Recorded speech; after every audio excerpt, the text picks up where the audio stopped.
Hey everyone, I hope you're doing well and that you had a nice weekend. In this video, I'm going to be going over what we're going to be doing this week, week 9. So just looking at our schedule here, you can see we've got another research log that you're going to be doing.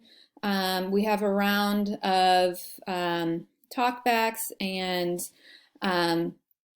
based on your online Parlor 5. So you're going to be kind of seeing what's going on with the rest of your class's research logs and their topics this week. So you'll get a sense of how people's topics have progressed, and that might actually give you some ideas as well for the kinds of sources that you want to look for going forward. So let me pull up our week 9 overview here. So if you are assigned, you will have this show up in your to-do list to do the synthesis for Online Parlor 5. You're also going to do a peer response to Research Log 4.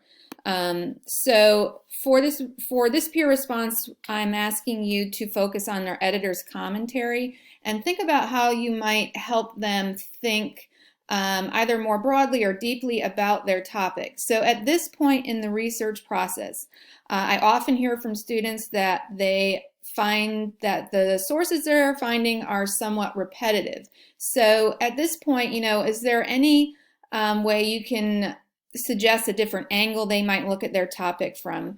So I've given the example here that if they've got several articles on screen time and depression or anxiety, well, maybe they want to look for a source on how screen time affects sleep, since that's also tied to mental health, or how screen time affects their physical well-being as well. So your goal is really to just maybe offer some suggestions for what they might look for going forward. Okay. Also, for Research Log 5, I want you to pay attention to the directions here. These are a little different in that you are going back to sources that you have already used to look for more sources. So just as we use Cal Newport's digital minimalism notes to find our first source, you are going to use either the reference list or notes or hyperlinks within a source or sources that you've already found to find 2 new sources. So this is a practice that is very common when you are doing research. It may be new to you, but this is what academic researchers do all the time. They follow the trail. When they find a source they like, they use the references, notes, or hyperlinks to find other sources that author read and use those in their own research. So, for example, if you had an article in the Atlantic, that's a really good place to look for hyperlinks. So oftentimes, all of their references are hyperlinked throughout the article. So just, think about this. It's kind of the same thing that you did when you used Cal Newport's notes to find a source. You're using sources that you've already done research logs on to find 2 new sources. Okay, I'm going to go back to our overview here, and I want to talk about the activity that you're going to be doing called organizing sources for the Reader's Guide.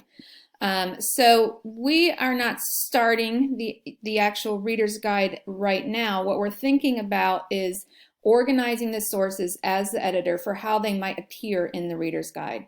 And this will become more clear as we start to put it together in the next month and a half. But right now, the focus of this activity is to help you think about what are the categories you would put your sources in as an editor. And you're going to use cards or sticky notes to do this. And so you'll follow the directions throughout.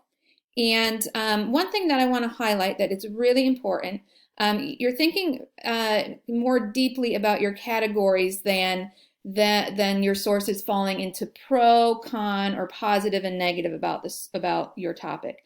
So those categories are off limits. You have to be more creative, think more deeply about your topic than putting them into categories of being pro or con, or positive and negative about your subject.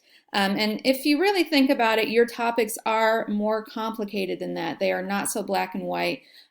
So think about what categories might you put them in besides positive and negative or pro and con. And so I've put here that, if you do put them into pro and con or positive and negative, that you will be asked to redo the categories because we want to move beyond those kind of simple categories.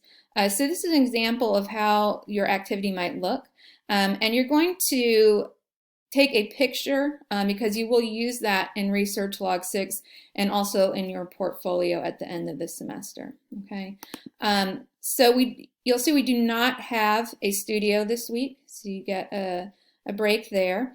And I just want to point out that all of the work that you're doing in all these research logs is all going to be incorporated into your extended inquiry project, which is called the Reader's Guide. So you're going to be reading about the Reader's Guide for this activity. You don't need to start anything yet except that organizing sources.